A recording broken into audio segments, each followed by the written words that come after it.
ఓం నమో శ్రీ లక్ష్మీ వెంకటేశ్వరాయ శ్రీ మహాగణాధిపతియే నమః. జ్ఞానానందమయం దేవం నిర్మలస్ఫటికాకృతిం ఆధారం సర్వవిద్యానాం హయగ్రీవముపాస్మహే. మే 31 నుంచి జూన్ 6వ తారీఖు వరకు ఉన్న గ్రహాల యొక్క పరిస్థితులను అనుసరించి మనం రాశి ఫలాలు తెలుసుకుందాం.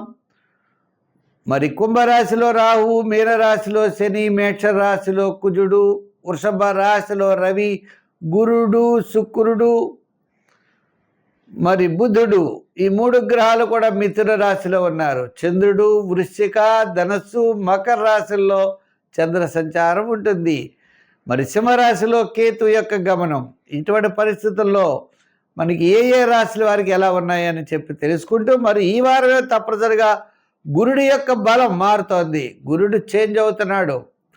అంచేత మరి ఈ గురుడు మారేటువంటి విధంగా అంటే గురుడు మిథున రాశి నుంచి కర్కాటక రాశిలోకి ప్రవేశం 2వ తారీఖు నాడు. అంచేత తప్పనిసరిగా మరి ఈ రాశి వారు ఏం చేయాలి, ఎలా చేయాలి, ఏ రాశుల వారికి ఎటువంటి ఫలితాలు ఉంటాయనేటువంటి విషయం తెలుసుకుంటూ,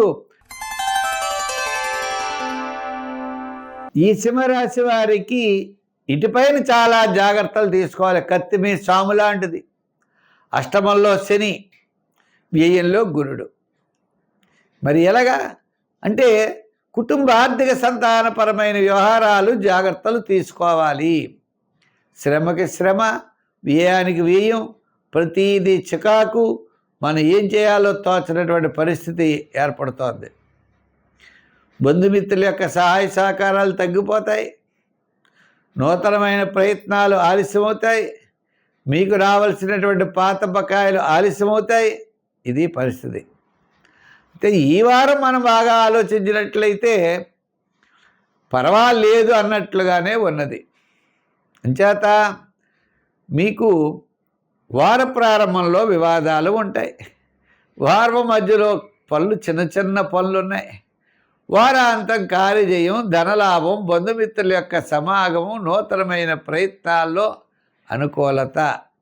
వారాంతం నుండి చాలా అనుకూలంగా ఉంటుంది. కాబట్టి మీరు నిదానంగా ముందుకు వెళ్ళండి, విజయం సాధించగలుగుతారు. ముఖ్యమైన వ్యవహారాలు వాయిదా వేసుకుంటూ ఉండాలి. క్రయ విక్రయాదులు పెద్దగా యోగించే అవకాశం లేదు. రాజకీయ నాయకులు కూడా సామాన్యంగా ఉన్నది. వృత్తుల వారికి కూడా ఆర్థికపరమైన డెవలప్మెంట్స్ తక్కువ ఫలితాలని చూపిస్తున్నారు. వ్యాపారాత్మకంగా కూడా ఆర్థిక లావాదేవీలు గతంలో వచ్చినంత కనపట్టలేదు. చేత ఇటుపైన ఆర్థిక వ్యవహారాలు కూడా జాగ్రత్తలు తీసుకోవాలి. మొత్తం మీద సింహరాశి వారికి ఈ వారం వారాంతం అనుకూలంగా ఉన్నది. మిగిలిన గ్రహాలన్నీ కూడా సామాన్యంగా ఉన్నాయి. అంచేత నవగ్రహ ప్రదక్షిణ చెయ్యండి, నవగ్రహారాధన చెయ్యండి, శివాలయానికి వెళ్ళండి, శివ దర్శనం చెయ్యండి. దైవ బలంతో మీరు ముందు కొనసాగాలి. కాబట్టి దైవ బలం కోసం ప్రయత్నం చేయండి. సంఖ్యల్లో 1, రంగుల్లో తెలుపు రంగు ఎక్కువగా వాడండి, విజయాన్ని పొందగలుగుతారు.